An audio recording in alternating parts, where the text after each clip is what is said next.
Hello, everyone, and welcome to the Lettered Classroom Live.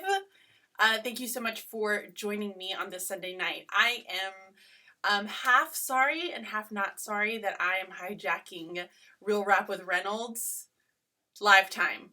It's gonna be fine. I got full permission.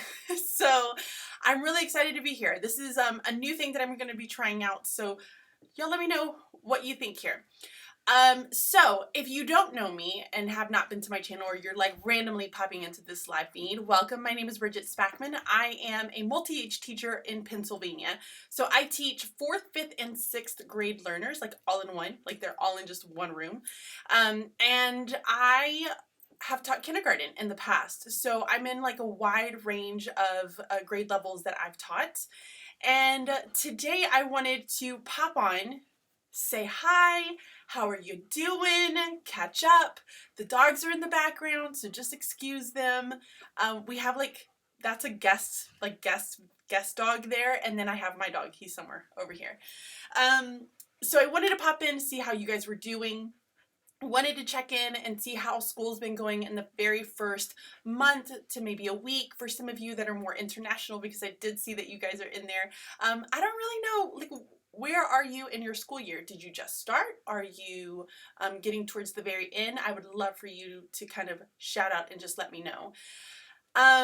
So I wanted to see how you guys were doing, and then I wanted to also talk a little bit about Upgrade Ed, which is a new business that myself, Real Rap with Reynolds, and also Pocketful of Primary have launched, and the videos launched today. Courses are out, they're available, they're there for you to soak in all of the information. We have been like really hard at work. So super excited about that, and I am going to share about that a little bit, and then I'm also going to share a little bit about bridging literacy, because I'm getting started with my reading small groups, and I wanted to share some information that I have kind of put together and see what you guys think about it. So yeah, so some of you are week 5, week 6. Wow. Oh, it's your first year. Girl, listen, we know it is, first years are hard. It is so unbelievably hard. Give yourself some grace. You're going to have some behavior issues. And if you are having those issues and you're feeling like you're just overwhelmed and frustrated, I highly recommend going to Upgrade Ed and checking that out, because it seriously is going to help change so much for you. Week 8. Wow, girl, look at you. You're like in it. So, okay, I wanted to go ahead. I'm trying out this new stuff. You guys let me know. Oh, look at that. That just popped right on up there. So I wanted to share with you guys Upgrade Ed. So this is a new business that, like I said, me and my 2 other teacher YouTuber friends that we've decided to put together. But what we were finding was such a lack in professional development, especially for our new teachers out there. Our teachers that are still in school, that are going through student teaching, and even new teacher doesn't necessarily mean that you're a first year teacher. I know from my own personal experience, when I moved from kindergarten to 4th grade, I felt like a new teacher all over again. I have a teaching partner, who is, well, she was a special ed teacher for 10 years, y'all. 10 years. And she decided to go into the general ed world, and if she felt like a new teacher as well. So there's definitely a lack of professional development of just that, because let's just be real, let's be honest with one another.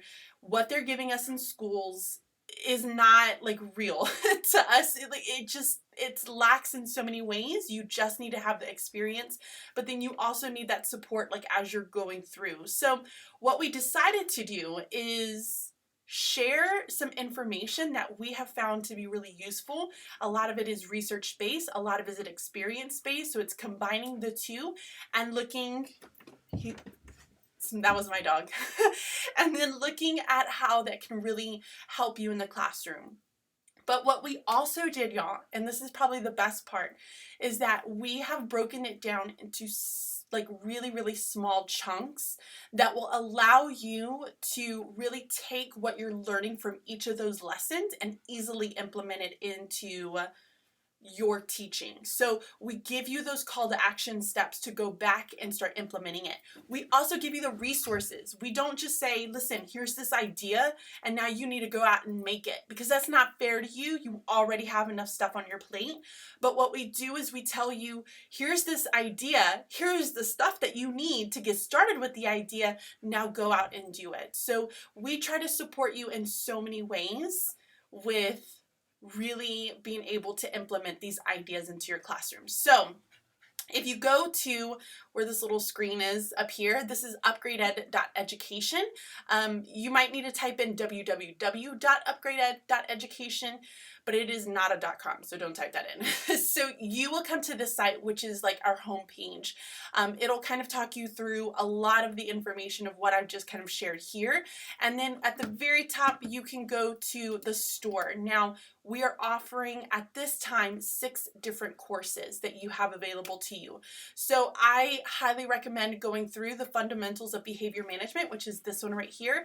That is absolutely free. Try it out, see what you think. And then the other courses, I would pick areas that you feel like you really need to focus in on if you don't want to do the huge bundle. So if whole class behavior management is something that you feel like is just a little bit of a struggle, I would do that. So you can click on either one of them and it'll take you through, it'll talk you through what's in it, and then it'll also show you the lessons as well. So we are so beyond proud of the work that we've done with this, and we think that you guys are really going to enjoy it. So be sure to go out and check out Upgrade Ed. We so appreciate any of the support, and we would love to hear your thoughts on it. So yeah. Ooh, any people having video issues? Just one. Just one? Okay. So how many of you guys watch CJ with Real Rap with Reynolds? Any of you watch him? Let me know in the comments. Because if you do, we often talk about how Jen, his wife, is the not so secret wife. Well, I have the not so secret husband in my life over here. So he's there, just somewhere. Okay, so here's, bless it. I think the dog is hot. Should I let him out real fast? Come on, puppies. Let's go. Out. Get out. Out. Come on, doggy. No, honey. You don't want to go? She's like, nope. I'm going to close the door on the other one. Okay. Sorry about that. The dogs he was like panting really loud if you couldn't hear him.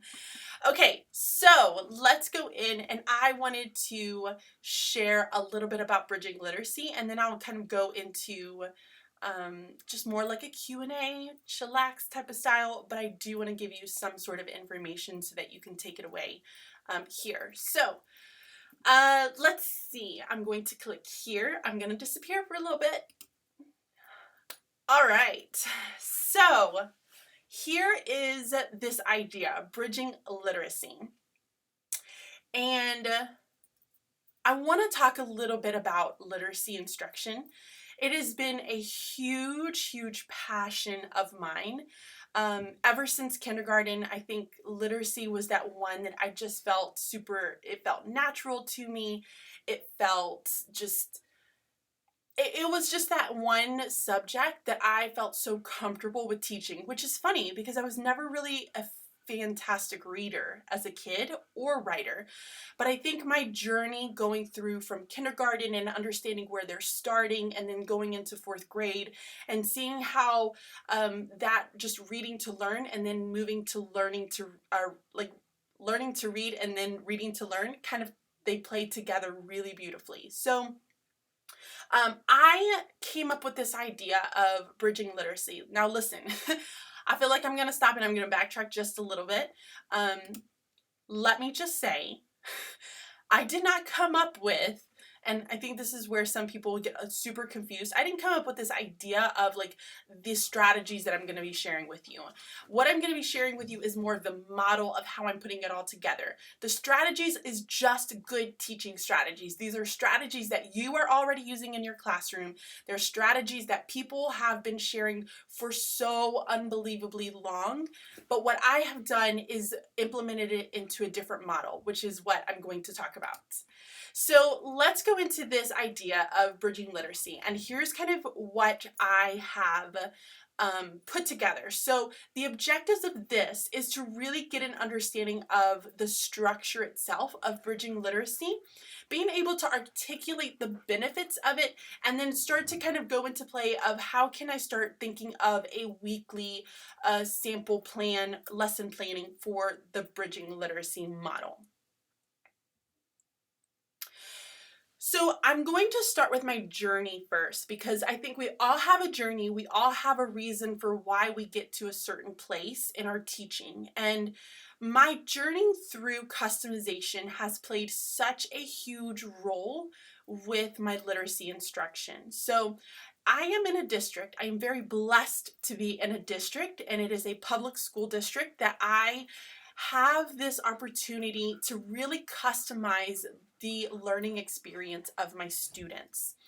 And what this means is that I don't teach whole group, because why? We know that not every student learns at the same rate, the same pace, or the same style. So what I have to do, and really kind of getting to know my kids, is being able to truly understand where they each are and give them their instruction based on what they need and where they are as learners.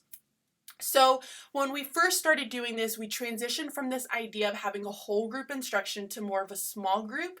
And if you've been watching my channel for a little while, then you would have known that I think it was like around last year, maybe 2 years ago, we started going into more of like individualized schedules.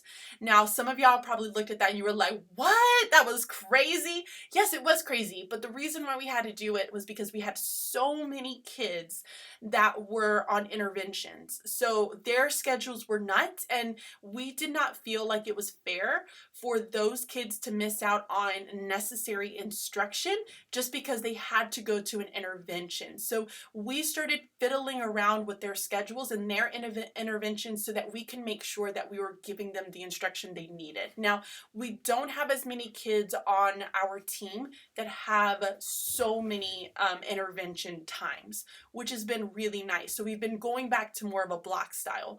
But we had these individualized schedules. And with this idea of individualized schedules, here's kind of what we decided we were going to put in it. We knew that kids needed to have small group instruction, so that was about 20 minutes. We wanted kids to be able to just sit down and read for the pure enjoyment of reading.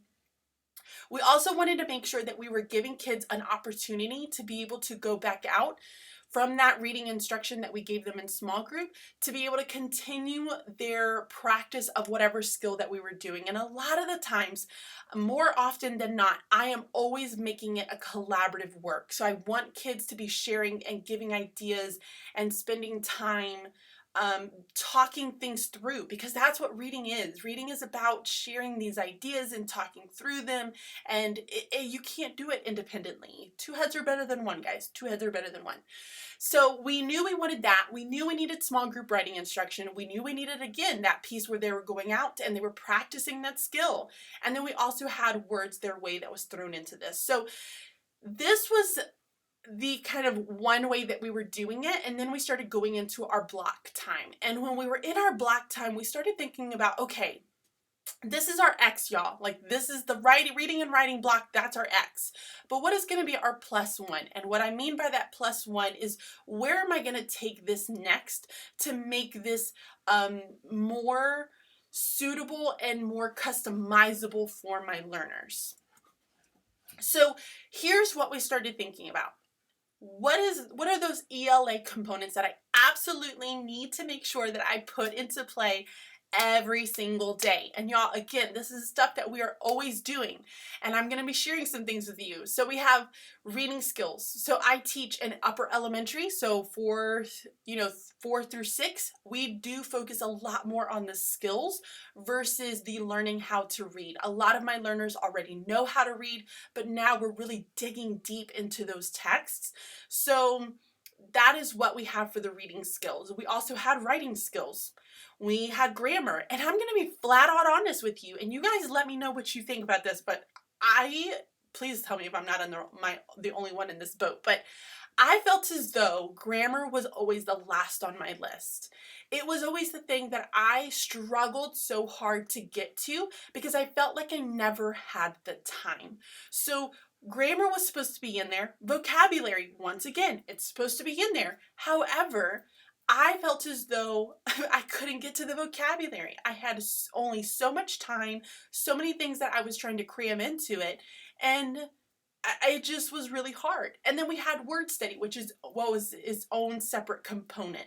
So we knew we needed to have all of these pieces in one. And so here is where I went next. I said, well, I know I need to have these things inside of my reading time. And what is it that I just know about reading? What do I know? One, I know that ELA, it spirals, right? We come back to those skills all the time, y'all. We don't question for 1 week and say, all right, I'm done asking questions. No, we constantly ask questions. We constantly make inferences. We constantly predict. We constantly talk about characters. Why? Because it all ties together, so it spirals. I also knew that writing was an application of what I was teaching and reading. And so here was my big thought, right? So we have my reading, and if I'm talking about my character and character feelings and how is the author really being able to show us those character feelings in that text that we're looking at, how can I then take that skill and then apply that into my own writing? So I knew that the two tied together. I also knew that they were taught hand in hand, right? So if you're reading about literature, you should be writing literature. If you're reading about nonfiction, you should be writing nonfiction. If you're researching, you're writing a research paper. It needs to be taught hand in hand. And then we knew that kids need time to practice.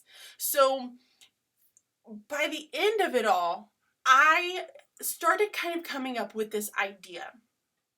And the idea itself was bridging literacy. And I started looking at what would be the benefits of really going to this different model, which I am going to share with you. So one, it allowed for me to customize. So in this idea of bridging literacy, what it does is it allows for me to be able to teach both my reading and my writing together. Now I'm going to pause my presentation for just a second. So let's talk about this model for a second before I go into my prose. So I'm kind of switching it around on you a little bit. So here's what bridging literacy is. We've always had our writing block and our reading block, right? We've always kept them separate. But this idea of keeping reading and writing separate isn't good. I remember, and this was back when I was in kindergarten, I had lots of English learners. So they were learning the language. They were learning how to read. They were learning ABCs. They were learning all of the things that all of my other students were learning, right? But they had additional things on them because the language barrier was so difficult for them. And I specifically remember sitting back and I'm like, all right, I have one book that I'm reading with them in during my reading time. I have another book that I'm reading as my mentor text for writing. I have another book that I'm reading as my mentor text for science. I had all of these different texts. Well, y'all, you know what was happening? My kids were constantly focused on what is it that she's reading? I need to make sure I understand what she's saying and what she's reading. And then after just having a conversation and talking this out with one of my ESL teachers, I said, you know what? I'm like, this isn't working. Like reading all of these different books isn't working for me. And I knew I wanted to give them tons of literature, but at the same time, I was making it really hard for them to understand what I was trying to teach them. So that's where I said, you know what, I'm going to tie it all together. And my love of integration just like truly flourished after that point. And so I picked one book and I used that one book in reading, in writing, in math, and in science. I started to integrate it all. So it was no longer me having to read a whole book, which that can be draining and take for flipping ever. We all know this. So I didn't have to read all of these books and then remember what all of these books were trying to say. Instead, I read one and I constantly referred back to it. I didn't reread it every time. I just referred back to it. Do you remember when in this part of the book? Do you remember when in this part of the book? Now here's how it's going to help you understand what we're learning about in this subject. So this idea of putting it all together started in kindergarten. And then I really wanted to figure out a way to move it into 4th, 5th, and 6th grade because, be honest, we don't have as much time for reading and writing instruction in the upper grades, which is crazy because I feel like they need time. They need the time to be able to process the skills that they're learning and to practice it, but we just don't have that time. Kids have band, they have chorus, they have, all of these different activities that they're doing to get them involved in their school and their community, which we don't want to take away from them because they're things that they're passionate about. But then again, we're also losing instructional time. So I had to figure out, how am I going to create this model to be able to give back so much of that instructional time, but then at the same time make sure that I am hitting everything that I need to hit. So I was doing like this whole number, y'all. And this is where it came into play of, I'm going to combine my reading and writing instruction into one small group a day. Now, for each group, let me put that up that way. So there was no longer going to be, I was going to have a reading lesson and a writing lesson. It was now coming together as in, I'm going to have an ELA lesson. So it was my English language arts lesson. And so I figured out a way to combine both of them for my kids to see the connections between the two. So now I only meet with each of my groups once for both reading and writing, all combined into one. And that's words their way, that's reading and writing, that's vocabulary, that's grammar, that's all of the things that I needed to hit. And now I'm finally hitting it. And it works beautifully. Now I have all this time to really make sure that I'm doing individual conferences, meeting with kids one-on-one, providing that feedback that we so need to provide to kids because they need constant feedback to be able to improve themselves. I have all this time now. So let's go back and let me share with you why this model works and what are the pros of it. So I told you it allowed for me to customize. That's Walter. Oh, Walter. That's my dog, y'all. Sorry. It allows for me to customize it. So where it used to be that writing instruction for me, I had to teach it whole group because I did not have the time to do small group instruction for writing. Now, a lot of what I see in my groups, where they read and where they understand, is typically how they write. So I now have the ability to customize my reading and my writing instruction. It also gives me more time to be able to meet with my students in conferences, which is so incredibly important. It gives me the opportunity to have, to hit all of my groups, which I know a lot of teachers out there are saying, well, I'm going to meet with my high kids twice a week. But no, I'm going to meet with them all the time. Every single day, I'm going to meet with every single group because I have that time now. The curriculum is directly related to everything that I'm doing. So you're going to see that all of those components that we talked about earlier are very much in this model. And as well, I'm giving them opportunities for high interest concepts. So I'm really pulling in a lot of their interest, which I feel like is a whole other topic in and of itself. And we can talk about that during maybe another live feed. Okay, let's go into it. So how do I do it? How do I go about creating this model? So I want you to think about it. First, I want you to think of it as in a 5-day model, okay? It's a 5-day model. Now, I'm going to tell you, this does not mean that you have to stick to these 5 days. And if it doesn't happen within that 5-day period, ooh, somebody's going to slap your hand. Okay? Because I will tell you now that I have some groups that 5-day turns into a 10-day for them. Why? Because that's where they are as learners. That is what they need. So it's a 5-day model, but it can be expanded, it can be shortened, it can be expanded wherever you think it needs to happen. So here's how it works. The first day let's just call it Monday. That first day is going to be the engagement of the text. You're reading a book to your group, you're having conversations, you're asking questions, you're making inferences, you're modeling all of this for them, you're getting them to just understand the story. Guys, this is where I think a lot of us, and I was this teacher because, guys, I was right there with you. I did not have time, and I was trying to get it done because I needed to go on to the next thing. But here's what I started learning. I have to make sure that my kids understand the text before I ever move on to the skill. If they don't understand what they are reading, how can we expect them to apply skills to something they don't understand? So this is where that first day is really important, because you're engaging them in the text and you're making sure that they understand what they're reading. So a lot of the times I will send them out, ask them a question. Maybe it's a journal, maybe it's a discussion board, because we do everything online. Super fancy. And then, or maybe it is truly a test, a quiz that I give them, and they have to complete the quiz and turn it in to let me see, do you really understand what's going on in the story? There are also times where instead of giving them a discussion that I want them to do, or a quiz, maybe I'm going to have them play a game with a partner and just observe and make sure that they do understand what's happening. Y'all, like the heads up game, it's fantastic for comprehension for books. Fantastic. So that's the first day, is the engagement and the understanding of the text. This is also where you're going to pull out that vocabulary, okay? Get that vocabulary written up, put it next to the picture. Like I would always have a picture of the book, and then I would have the vocabulary words that correspond with that book, and put it up, post it somewhere, and get the kids thinking about what those vocabulary words mean.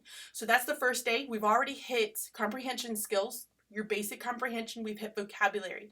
The second day, you're going to come back, and this is where you introduce the reading skill. So I recently did setting with my groups.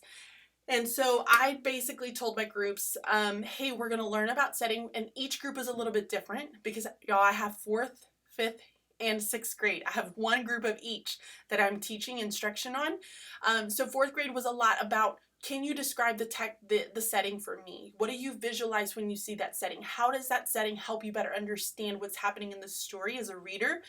For 5th grade, it was looking at the comparison. So you were comparing and contrasting that setting from one part of the text to the second part of the text, and really looking at how that really is changing and affecting the events that are occurring in a book. And then for 6th grade, they're looking at specifically the impact that the setting has on the character.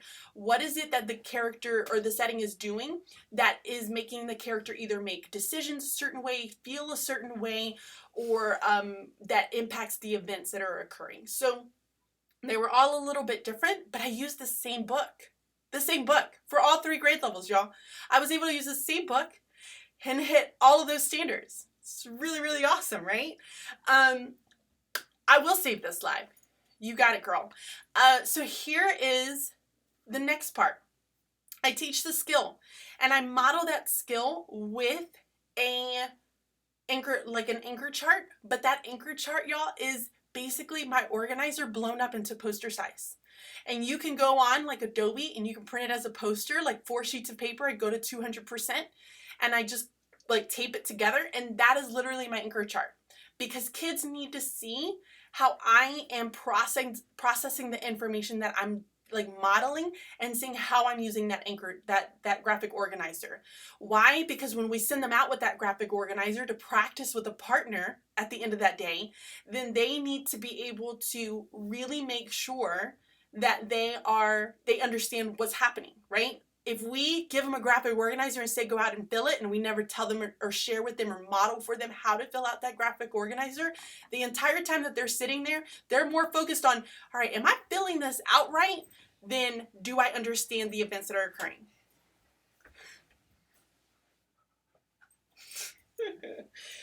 Hey, you look very handsome. Can you go? I want to tell Daddy something. Please. Hey, you need to go, please. Don't all right, take the dog. This is my life, y'all. Ian. It's all right. Thank you. Okay, so That is the reason for me using the organizer to have it as my anchor chart. I have to be able to model that to make sure that they understand it. So that's day 2. And then this is where, as well, I am also making sure that I am giving my kids to think about something. And I think I forgot to mention this, but on that day 1, I'm going to get the kids on a discussion board, not anything huge, maybe 3 to 5 sentences, a paragraph, asking, what did the author do well? So on that Monday, not only will they be completing just a basic comprehension, but they're also doing a little bit of a writing, saying, what did the author do well in the text? So that's already getting them thinking about author's craft, and they don't even know it yet. Day 2, I'm going to start getting them to think about settings. So if I'm teaching the reading skill about setting, I'm going to get them thinking about what are some settings for some of your own stories that you can brainstorm. So come up with 5 stories and then tell me what is the setting for each of those stories. Just getting them thinking about it. Super simple. Now, some of you are probably saying, but what about writing? They're not given opportunities to write. Yes, they are, because the writing that they do on Monday to talk about, whether or not they understand the story, or whether or not, or what did the author do well, that's writing. They're processing the information that they're thinking and they're putting into a written form. So they're still writing, but they're just not writing their narrative yet. So we will get to that point.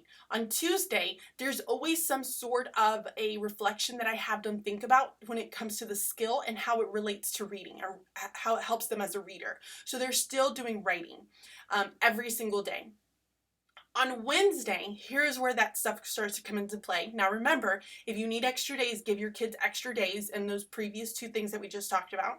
On Wednesday, day 3, then I would start making that connection to author's craft. All right, so we're really going to look at what did the author do to help you be able to understand and see that setting. So we're looking at figurative language, we're looking at repetitions, whether or not they're stretching, onomatopoeias, anything that the author is using, we're looking at how they're using that language in the text and how that later can benefit us. Now here's where the magic and the beauty happens. So that graphic organizer that I used on that second day to teach them that reading skill, that exact same graphic organizer, y'all, exact same graphic organizer, they are going to use it to begin brainstorming for their writing. Okay, so if I had them go out and use a graphic organizer to be able to dissect it from a book and think about the setting of that book, that same graphic organizer, well, a fresh one, right? They're not going to write over their own writing. They're going to use that same style graphic organizer to brainstorm their own writing. Why? Because I don't have to teach them how to use it. They already know how to use it. So now they're using it to help them with their own writing. So it's not I have graphic organizers for reading and then I have graphic organizers for writing. I have graphic organizers for ELA. So that is a whole other version as well. So that's what happens on Wednesday, that day 3. Day 4 is where words their way, word study, and also grammar come into play. So as the kids are brainstorming their own settings and they're creating that, then you're going to pull out a mentor sentence from the book that you really want to focus on with your students. Focus on whatever grammar skill that you want to work with, and then have them dissect it. Have them do a diagramming on just I am not fancy. I think I do it basically on my whiteboard, or I do it on an anchor chart, poster paper. Not fancy, and the kids do their chicken scratch all over it, but it works for them, and it's their work. It's not something that I'm putting up for them, and I just don't have the space to do anything else. So that's what they get. But then once we talk about and we diagram that sentence, what they do is they have to take that sentence and they have to duplicate it. So they have to make a version of that sentence, but for their own writing. And then I have them come back, and then I have them switch them with peers, and then their peers diagram each other's sentences, which is so unbelievably magical, because then you're seeing whether or not they truly understand it, and they're seeing if they are writing it appropriately.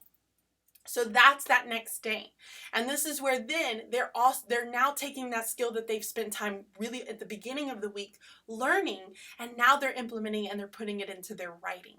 So you have to think of it as reading, the beginning part of the week, is really learning the skill, being able to analyze the skill further, and then once you understand it, then the application is the writing.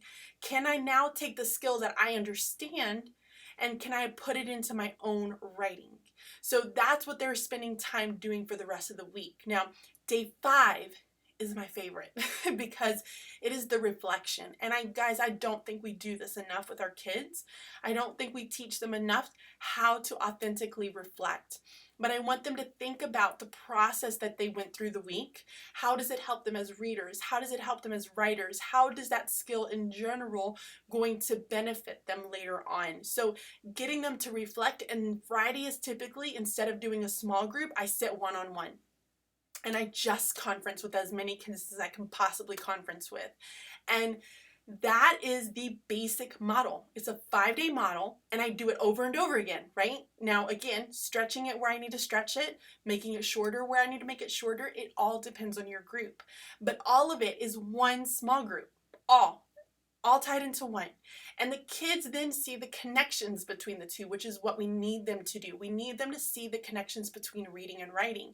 And not an hour later, not like 40 minutes later. I want to show them the connections like as we're going through the whole entire process. So it's not that you're constantly having to remind them. It's just so seamless and so beautiful that the kids just get it. They understand it. So that's it. That is the model. Let me go back to my PowerPoint. So how do I do it? How do I come up with this whole idea? The first thing I do is I think of my reading skill. So for instance, I've been doing setting, and then I'm going to be going into a few different places like with my different grade levels as I go along later on. But I'm just going to stick with setting right now because that's what I've started with. And then I find a really rich text. Now guys, I try to find 2, 3, 4 text options, because if a group needs to have more, if they need more days, more practice, I have that text ready to go. And don't just focus on picture books. Focus on poetry, focus on articles, focus on passages, focus on chapters from a chapter book. You want to show them how to do it with as many different types of text as possible. So find the rich text. I promise you that is the hardest part. Out of all of this, the hardest part is finding the texts. Once you do that, you think about how will this skill help them as a writer? So you're going to connect it. How will it help them as a writer? I know for a fact in 4th grade, I'm going to go into major and minor characters. And you're like, well, how are you going to teach major and minor characters with writing? Easy, because you know what? A lot of the time kids want to give equal opportunity to both characters in their stories as they write. You can't do that. One of the characters is going to have the bigger role. The other one's going to pop in and pop out. So I'm going to teach them in their writing how to do that and how an author does that using texts. So that's the connection piece. Then I'm going to look for vocab. Super sweet, simple, short. Now, if you don't find rich vocabulary, find some of that bland vocabulary and then have your kids go out and say, now I want you to come up with bigger words that we can put into the book. I love sticky notes for this because what I will do is then take those words that my kids have come up with and we'll write them on a sticky note and put it right over the word and then reread the sentence. And they just love it. They eat it up, y'all. Then I find my mentor sentence. And then I come up with a way to be able to check them. So some sort of a quick check. Are you understanding what's happening? Is this your graphic organizers that we're working on? Is this going to be, a reflection discussion that I'm going to have you complete? But you come up with a way for you to assess them at the end of the week with that skill. All right, so this is really where you guys were supposed to do it, but I use this presentation for somebody else, so I'm just gonna get out of it. So that's it, y'all. Like, that is my whole, spiel. Like, obviously, there's so many, I feel like this is like an episode of Lost. How many of you have seen that? Where it's like an episode of Lost, so you're probably like, but I have so many more questions. Because that's what it is. There's so many more questions because you're wondering how much time do you give them for writing? How long does it take them to go through the writing process? There's so many different things that I feel like you are probably like, oh my gosh, like now, like mind blown. But unfortunately, I can't do it all like in one live feed. So maybe that could be something that I can share at another one. I don't know. You guys let me know. This was fun. I really enjoyed it. But I would love to answer some questions now. So if you guys have questions, it doesn't have to be on Bridging Literacy. If you have questions about Upgrade Ed, if you have questions about just behavior management with the beginning of the year, if you're just feeling overwhelmed and frustrated, if you have questions about any of what I've talked about, I'm going to answer it. I'm going to go to dinner in 20 minutes, so y'all have 20 minutes, and then I have to go meet somebody for dinner. So, go. You ready? No, so there's... Oh. So your reading and writing group are the same kiddos? Yes. So, the way that I placed them, and so it took us some time to be able to do it. So we start off by looking at their last year's DRA level, and then we also give the SRA, which is like something that's done by the district, which it used to be the Scholastic Reading Inventory, but now it's just Reading Inventory, but we still call it SRA. So I give the SRA. We also do DRAs. And then we also do some different samples. So I take a book and I come up with 4 different questions that are pretty broad. Maybe one of them is just basic comprehension. Then I go into author's craft. Then I go into like grammar, a lot of different pieces. And I have the kids answer it. It's kind of like our pre-assessment. And then I group my kids based off of all of that data that I've done. So I've already done this past 2 weeks. That's what we've been focusing on. And then I come up with my groups, because you're going to find a lot of the times that the kids, the way that they read and understand a book, that's the way that they write. So even in kindergarten, if they're reading a book, I see a cat, guess how they're writing? I see a at. They're still writing that way. So if you have kids that are a little bit more developed in their reading, they're going to be a little bit more developed in their writing. So you're going to see a direct correspondence with both of them. Makes sense? Hope so. All right. Do you do book clubs or some sort of similar leveled readings? Or are you using a checklist for individual small group conferences? I do use a checklist for individual small group conferences, and what I do is I put the skills up at the top that I've been focusing on with my students, and then maybe some things that I just want to see how they're doing, like fluency, vocabulary, asking them general questions, and so I kind of check them off based off of that. And then as far as the book clubs, I do have book clubs, but we do those a little bit later on. So typically that's usually around the time that we start like our state testing. It's a little bit more free, laid back. Schedules are super weird and just wonky, so it just works out so much better at that time. So now it's more focused on just getting the reading skills in, is what we focus here now. Does that make sense? What are your students doing that you are not working with at the moment? What are the best centers for your classroom when you are working with a group? They read. They read. Kids need time to read, because I'm going to be honest, they're not reading at home. A lot of the times they have so many different sports activities, things that they're doing. A lot of kids take care of siblings and they don't have time. They don't read at home. So I give them opportunities to just read. And so we spend a lot of time in the beginning really making sure that I'm hitting that home. I put picture books out, y'all. I put magazines out. I put comic books, graphic novels, anything that I can try to hook them in and just get them to enjoy that time, but they are reading. That's what they're doing. Did I answer it? That was the last question there, so you can keep catch up if you. All right. So now I can catch up. I'm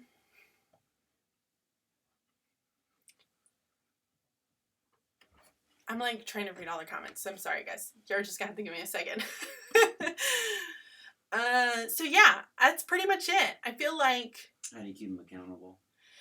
So accountability for my kiddos, whenever they have to come back the next day. So let me back that up just a little bit. So every day I send them off with a task, right? I give them something to do. I never leave them with it ending there.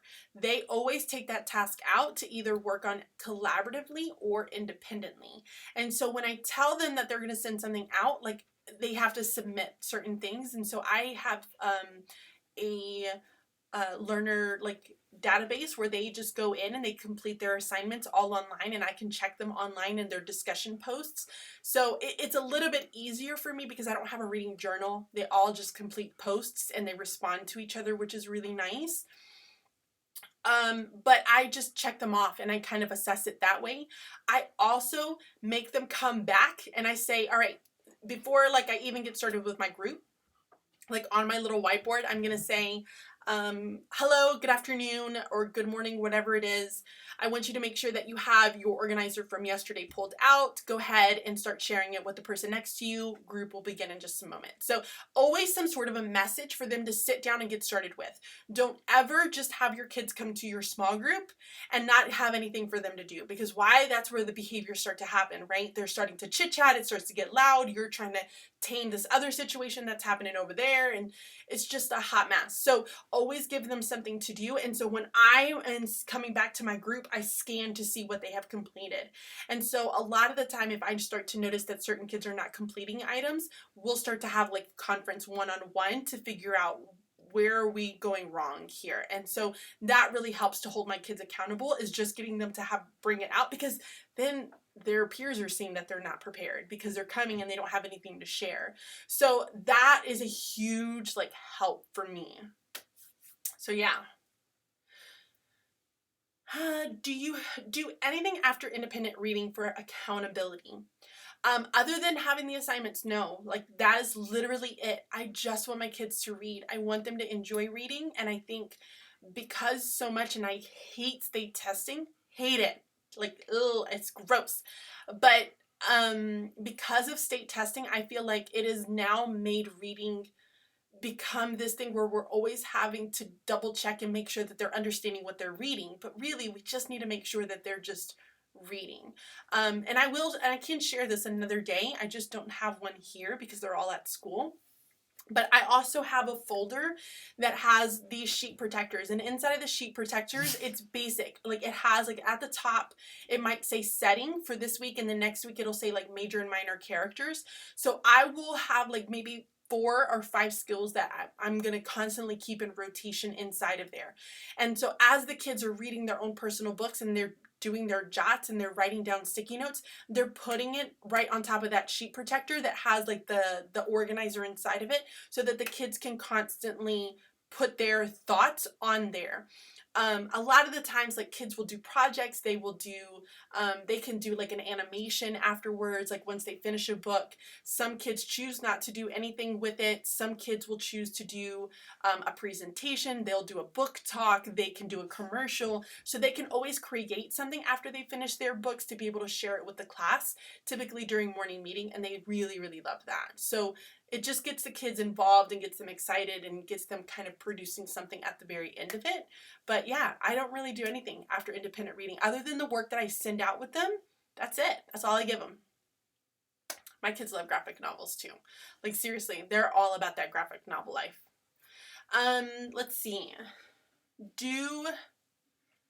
Do I add any additional like supplemental articles when teaching a skill? So I will add in as much as I possibly can. So like right now I have like a poem, I have a chapter from a chapter book, I have an article that I found, and then I also have my picture book. So as many things as I can find, I'll put it in there. But here's where it's also really good and super magical if you do this as well. If you're teaching that skill and you tell the kids, hey, I want you to go out and find something that's really similar to what this author does in your own books.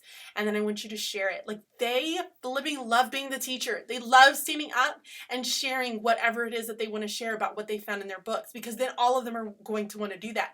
And because we have, like we're 1-to-1 in my district. So because they have their iPads, they take a picture of their book. And then they basically put it up on the screen, and they like to highlight and annotate over it to show the small group what they found that has to do with setting.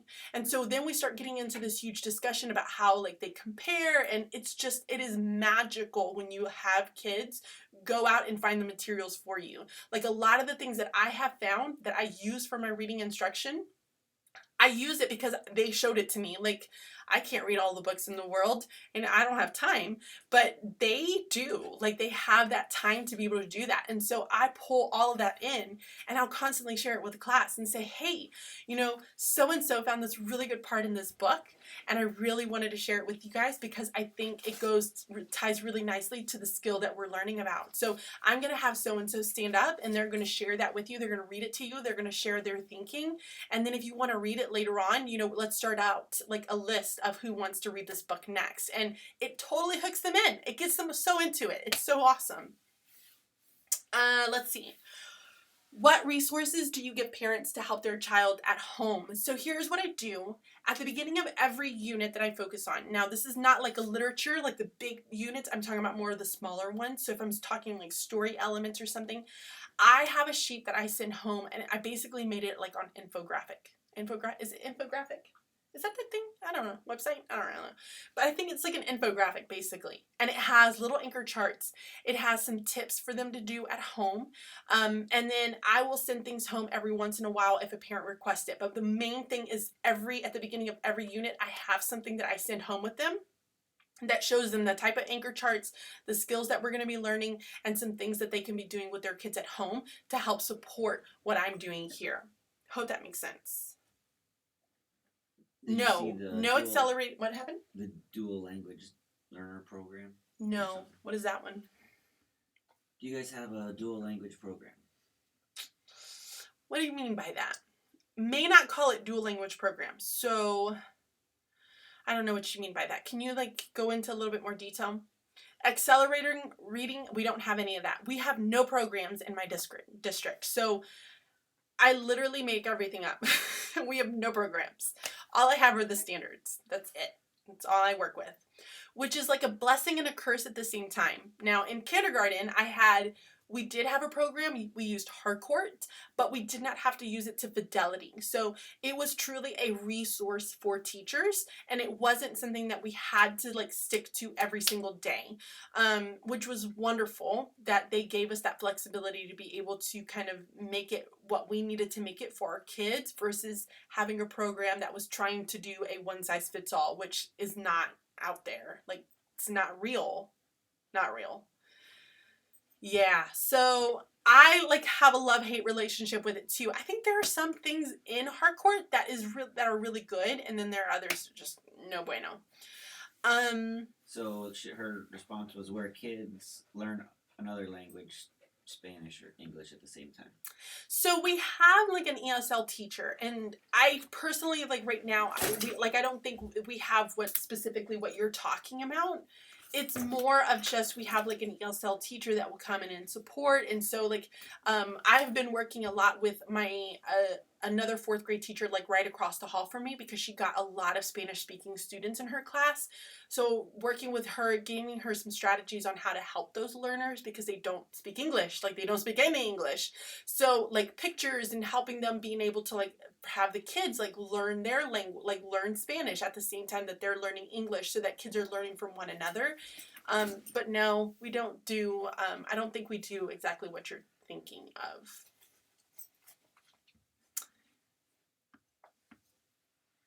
Whew, I've been talking a lot.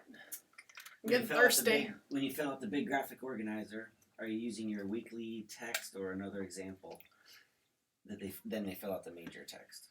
Did that make sense? I was trying to read Yes. it, Fighting Walter. So when I have my graphic organizer, I'm using it, I model it with my big text. Now, if I find that those kiddos need extra time to learn how to truly use that skill or pull that skill from a text, I will use various texts. So like if I model it with my picture book that I started with a week. And then I send them out. If I can find another spot in that book, I will send them out with like a photocopy of just that page. And they complete the graphic organizer with only that page. Or I give them one from another book. So like, for example, this last week, we read Crow's Call. Okay, it's by Lewis Lowry. Fantastic book. But I couldn't find another section for me to be able to give opportunities for my kids to further practice. So I don't know if you've heard of the book Owl Moon. It's fantastic. And the two books are very similar in the fact that both the girls in the story are going out with their father on this new adventure for the first time. So like the girl in Crow Call is going with her father, they're going hunting. And then in Owl Moon, they're going owling. So there was that opportunity for me to do that comparing and contrasting, which was really nice. So this is why I try to pick out 3 to 5 different types of text that I can constantly pull out. Like literally the hardest part is finding the text so that it fits that skill. So yeah, so I will model it there, and then if I have enough spots that I can pull out from that book for my kids to continue that practice independently, I will give it to them. If not, I'll pull in different texts.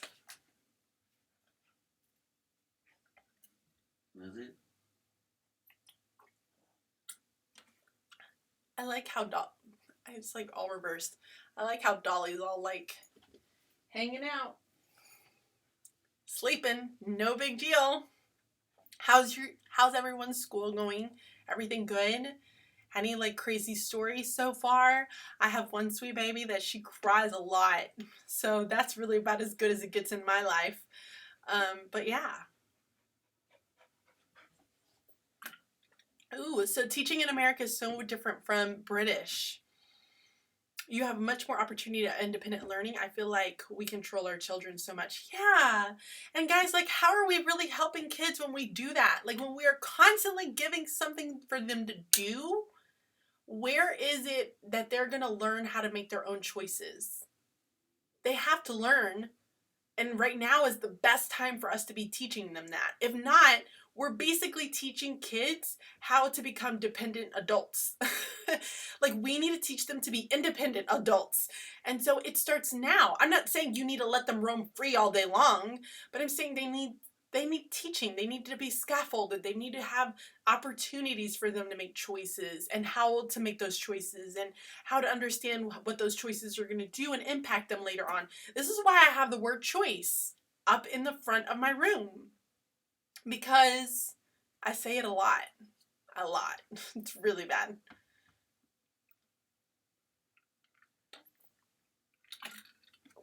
I've been drinking more water, which is so much better. It's been this little magical bottle.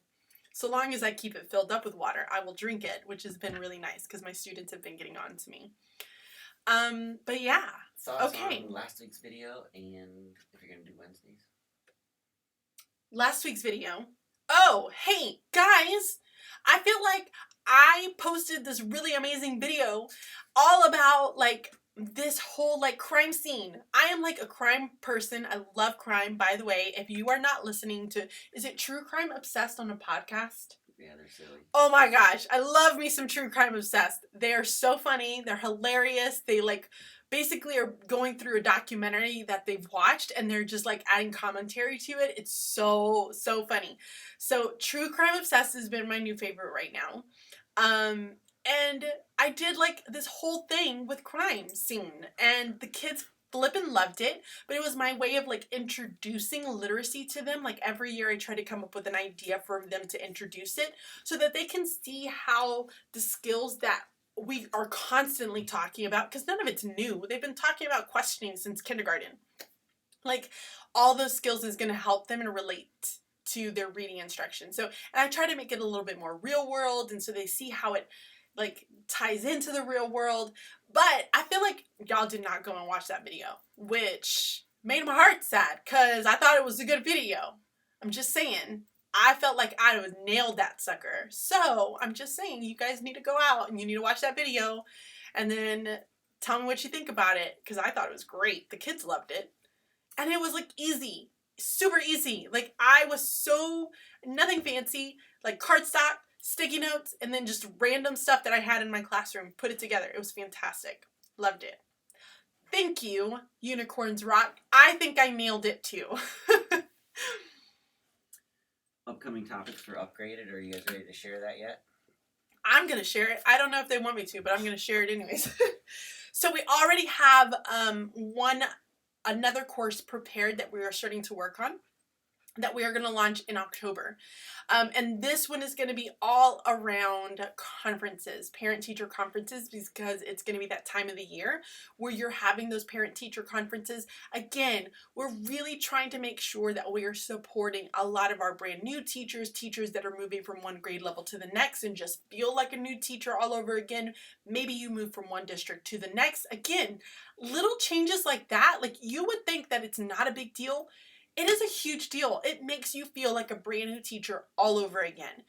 So we're really trying to support those teachers and helping them to not feel stressed. So we're doing an entire course on parent-teacher conferences right around the time where a lot of teachers are going to be putting those in. We're going to talk a little bit about like, now I can't remember, so I'm not even going to talk about it, but we're going to talk about all the good stuff that has to do with parent-teacher conferences. See, it does. Thank you, Erica. I'm telling you, like, you can literally move from one school to the next in your district and you still feel like a brand new teacher. Ugh. So stressful, unbelievably stressful. So that is the next one that's going to be coming up. And then we might have something up on the website for you guys to be able to see what are the upcoming topics that we're going to talk about. But we really want to hear from you. Like, we're coming up with this idea of what we think you guys want because we're trying to reflect to what it felt like being a new first year teacher. But we want to hear what you want. So what is it that you need, what you kind of feel like will help you as a teacher? Put it in the comments. Let us know, because we're trying to make this for you, not for us. It's for you. So, yes, very excited about that. Do you have 11 plus SAT SATs exam for your children before high school? Is that like pre-SATs, or I'm not sure what that means. PSATs? I'm not sure. They have something. They do have something. I don't know. I don't remember what it is. But there are different tests that the kids have to end up taking before they go into college.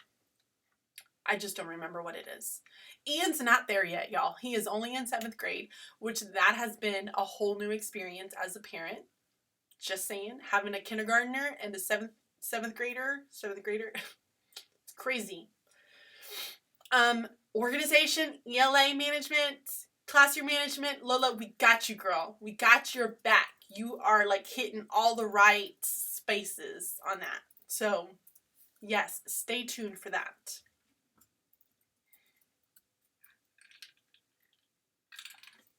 I'm running out of water. Okay, it is 7 o'clock. I hope I was able to answer all of your questions. I hope that you enjoyed this format. I would love your feedback on what you thought about it all. We were kind of doing something a little bit different because we wanted to give more information, because this is for you.